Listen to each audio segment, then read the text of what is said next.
The Carolina Panthers head west to face the San Diego Chargers on Sunday. San Diego is currently installed as a 3-point favorite on BETDAQ. 44.5 is the total. Now, both these teams are very similar. They're both disappointments, first of all. Heading into this season, there were high hopes for both of these teams, but Carolina at 4-9, San Diego at 5-8. Neither one of these teams are going to be making the playoffs. Both of these teams have lame duck head coaches. At this point, it would be an upset if either Ron Rivera or Norv Turner were the head coaches of these teams week 1 next season. And both of these teams have been disappointing on offense and really pleasant surprises on defense. Last year, the problem in Carolina and San Diego was the defense, and they've really addressed that. The defenses, both of these defenses have improved. San Diego's been playing pretty good defense all year. They're currently 9th in the NFL in total defense. They're especially good against the run. They've been a top 5 rush defense all season, 4th against the rush right now. Carolina started off slowly on defense, but as you would expect with a Ron Rivera team, Ron Rivera, of course, in his second year as head coach, as we mentioned, probably his final year as head coach, but Rivera will have no problem getting work as a defensive coordinator because he's had great success coaching defense throughout his time in the league, and Carolina has steadily improved this season on defense, particularly in the secondary. They're now in the top half of the league in pass defense, also in the top half of the league in total defense, but just barely 15th overall in total defense. But as we said, the problem for both of these teams has been the offenses, and it's been a surprise. As a matter of fact, you could have a good argument which offense is more surprising.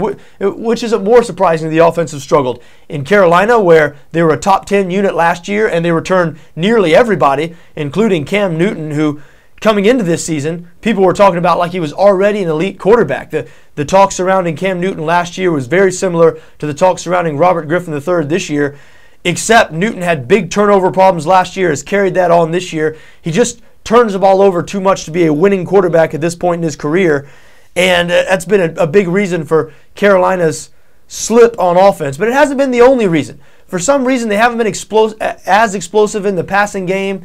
Steve Smith is advancing in years, hasn't made quite as many plays, it seemed like, as he made last year. Of course, maybe more that's Newton's fault. I'm sure Steve Smith would say he's just not getting the ball. The ball's not getting to him enough. The Carolina running game should be better than it is. I mean, they've picked it up here the last few weeks. The whole Carolina offense has, but with these running backs, Jonathan Stewart, D'Angelo Williams, of course, Stewart has been injured for the last few weeks. Still, you expect more out of this Carolina offense. Again, last year they were top 10 in terms of total offense, and they have been an average at best offense this season. For the first half of the year, they were worse than average, but once again, they have picked it up a little bit over these last couple of weeks. San Diego, meanwhile, 27th in the NFL in total offense.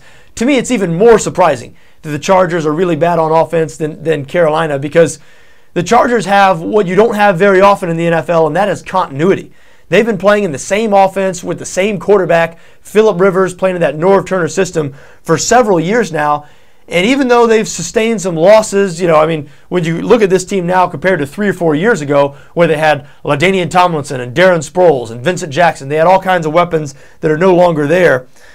Still, until this season, we hadn't really seen the drastic drop-off, and maybe the loss of Vincent Jackson, who of course left to go to Tampa Bay, maybe that was a bigger deal than a lot of us have given it credit for.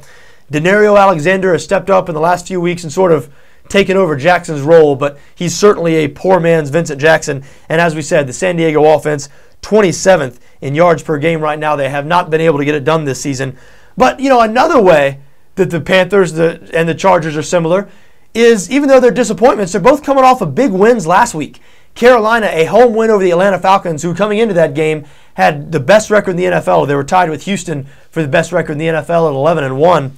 Carolina won, or I was going to say they won the game handily. The final score really not indicative of how lopsided the game was. Carolina way ahead. I believe they got out to a 23-0 lead in that game. San Diego, a similar scenario. They jumped out to a big lead over Pittsburgh in Pittsburgh in a game the Steelers had to have. It was Ben Roethlisberger's first game back. Nobody, myself included, gave San Diego any chance of winning that game. But just like Carolina, they jumped off to a big lead, and they were able to hang on. So here they are. These two disappointing teams coming off of big wins last week meet this weekend in San Diego. What do we expect? I think it's a little hard to predict because neither one of these teams have been trustworthy at all this year. I mean, Carolina, the week before they beat the Atlanta Falcons, who had the best record in the league, they lost to the Kansas City Chiefs, the team with the worst record in the league. So what do you make of Carolina right now?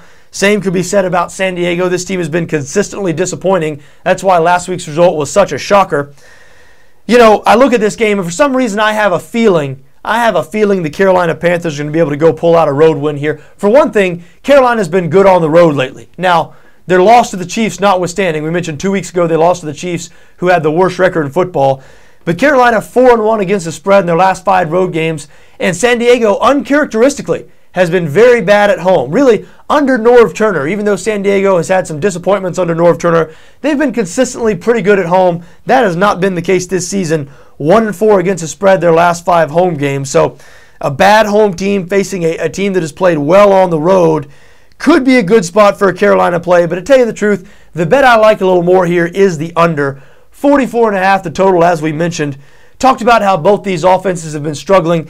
I'm not sure either one of these defenses, I'm not sure people really realize how good a defense these two teams are playing right now, particularly San Diego.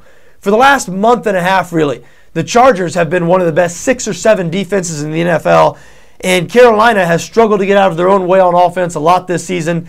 Carolina likes to run the ball. That's San Diego's strength is rush defense. We mentioned they're 4th in the NFL against the run. Carolina's going to want Cam Newton to run the ball. We've seen this Carolina offense, they really get going once Cam Newton starts to run the ball. And if San Diego can limit that, they are going to limit this Carolina offense, I believe. And I've seen San Diego and Phillip Rivers enough this year. I mean, they're just not what they once were. I don't know what's wrong with Rivers, but anybody who's still calling Rivers a top 10 quarterback, and I heard somebody on TV, on ESPN or something the other day, ranking quarterbacks, and he ranked Rivers 9th or 10th or something like that. It's absurd. It's absurd. That's somebody who has not seen Phillip Rivers play this year. This guy is not in the top half of the league in terms of starting quarterbacks right now, and I don't see any reason that's going to magically turn around this weekend against Carolina. So have a feeling, have a sort of a gut feeling Carolina's going to win this game, but the bet I like more is under 44.5.